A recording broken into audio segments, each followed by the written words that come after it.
అదేంటి ప్రశాంత్ కిషోర్ గెలిపించాల్సింది వైకాపాది కదా, ఆయన ఏంటి అలా చెప్పాడు?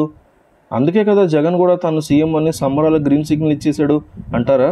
ఇప్పుడు పీకే టీడీపీని గెలిపించడం ఏంటని ఆశ్చర్యపోవద్దు, ఎందుకంటే ఇక్కడ చెప్పుకునేది టీడీపీ పీకే గురించే.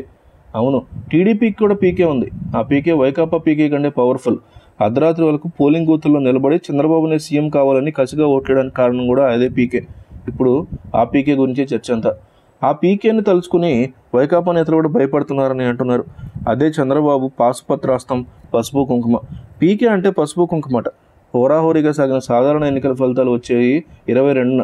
అయితే రాష్ట్ర ప్రభుత్వం అమలు చేస్తున్న పసుపు కుంకుమపై తాజాగా ఇరు పార్టీలోని చర్చ జరుగుతోంది.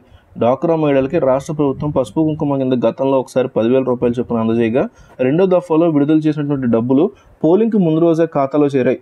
మహిళల ఓటింగ్ శాతం పెరిగిన నేపథ్యంలో ఈ పరిణామం టీడీపీ శ్రేణుల్లో విశ్వాసాన్ని నింపుతూ ఉండగా, వైకాపా నేతలు మాత్రం గుబ్బులు రేపుతోంది.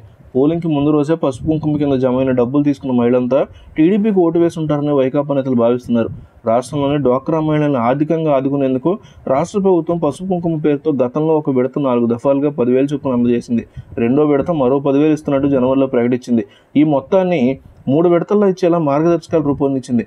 3 విడతలకు సంబంధించి పోస్ట్ డేటెడ్ చెక్కుల్ని ముందుగానే అందజేసింది. అందులో మొదటి 2 విడతల్లో 2,500, 3,500 చొప్పున అందజేయగా, మూడో విడతగా 4,000 ఈ నెల 4వ తేదీన బ్యాంకుల్లో జమ చేసింది. మహిళలకు ముందుగా ఇచ్చిన చెక్కుల్ని బ్యాంకుల్లో డిపాజిట్ చేసుకోవాలని సూచించింది. 2 విడతల సొమ్మును మహిళలు ఎన్నికల షెడ్యూల్కు ముందే నగదుగా మార్చుకోగా, మూడో విడత ఇచ్చిన చెక్కు మాత్రం పోలింగ్కి ముందు రోజు అంటే ఈ నెల 10వ తేదీన నగదుగా మారి మహిళల ఖాతాల్లో జమ అయింది. నగదు ఖాతాకి జమ అవడంతో మహిళలంతా ఆనందంతో మునిగి తేలారు. మరుసటి రోజే పోలింగ్ జరగడంతో వారంతా తెలుగుదేశం ప్రభుత్వానికి తమ మద్దతు తెలపలేని నిర్ణయించుకుని ఉంటారని భారీగా పోలింగ్ బూతులకు అందుకే తరలివచ్చారని ప్రచారం జరుగుతోంది. అయితే ఈసారి ఈవీఎంలు చాలా చోట్ల మొరాయించడంతో ఓటు వేసేందుకు గంటల కొద్దీ సమయం నిలబడడంతో ఎండలో ఉండాల్సిన పరిస్థితి ఏర్పడింది. దీంతో కొంతమంది మహిళలు ఓటు వేయకుండానే ఇంటికి వెళ్ళిపోయారనేటువంటి మాట కూడా వినిపించింది.